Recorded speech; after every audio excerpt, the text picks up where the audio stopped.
Welcome back to our Tech Talk webinars. Today we have Spencer and Pete from MIT, and they're going to be talking to us about 3D printing.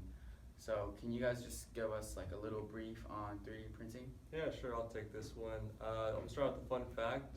3D printing was first invented by Charles Hall in the 1980s. It's currently going through a rapid expansion, especially in the healthcare industry.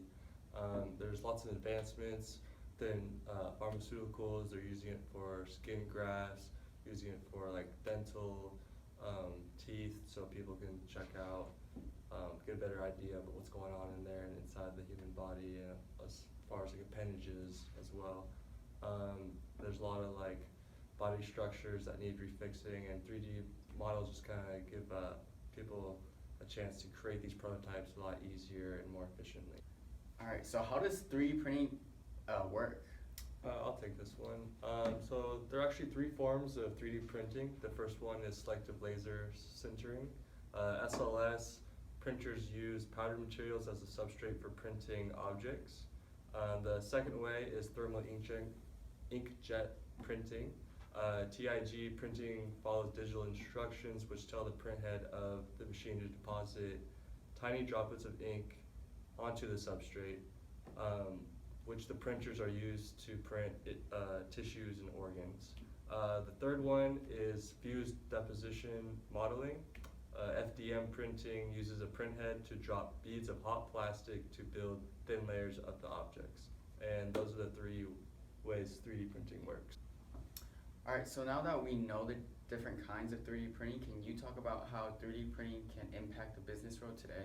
Yeah, absolutely. So just having the ability to customize and create, different types of implants and surgical tools and things of that nature, it'll have positive impacts on reducing lead time, and that means just basically the time that it takes to create these implants, to have the surgery itself and have the recover time. So all that time will be shrunk down. It'll also, exponentially increase the speed to market of products. So it'll alleviate different processes from the past, organ production methods. Everything will be a lot quicker, a lot more convenient.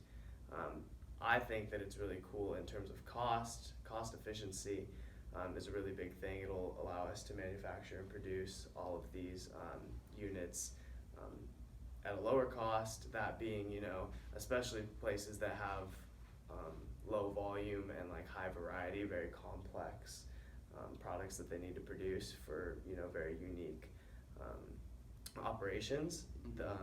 The ability to produce those and manufacture those quickly and efficiently is just going to change the world. So there's going to be a high flexibility for demand, which you can meet different production requirements on all ends of the spectrum. So it's going to be really cool in terms of business and in terms of science. All right, Pete, can you talk about how firms are being impacted by 3D printing? Yeah, sure.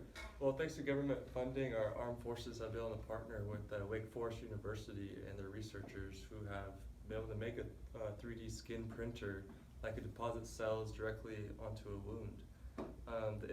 This has impacted the armed forces by shifting their conventional thinking of needles and bandages to a more modern and technical process. Moreover, printed tissue has been able to aid medical researchers to find even more precise results because 3D printed tissue gives a better reflection of human tissue compared to 2D tissue. Not only are healthcare industries being affected by 3D printing, but so are aerospace and electrical industries are being affected. General Electric has been able to use 3D printing for better safety and maintenance inspections for oil companies, aerospace companies, and other electrical companies. Furthermore, there's architect companies that are able to use 3D printing and able to pump out their prototypes, and make variations for the based on the customer's demands. So overall, 3D printing has been very effective globally in all industries. Yeah, that sounds really good and all, but like there's got to be some controversies or barriers with 3D printing. Are there some? Most definitely. One of the big issues is that there's a lot of unrealistic expectations and hype. Everyone gets really excited about these new technologies that are coming into play, but everyone everyone's got to take into account, you know, that this is just the start. All of these things that we're really talking about and, you know, honing in on are expectations for the future. So, of course, everyone has to understand that there's a vision that needs to be, you know, kind of taken with and run with, and, you know, it takes money and time and research and development and things of that nature. So I guess time is one of the biggest, I guess, difficulties. And also it's like regulatory concerns. There's a ton of other concerns with like the FDA. They have very strict requirements in terms of large scale production of printed drugs, because with 3D printing, you're not only able to print, you know, casts and bone and things of that nature, but you're also, we could possibly be printing drugs.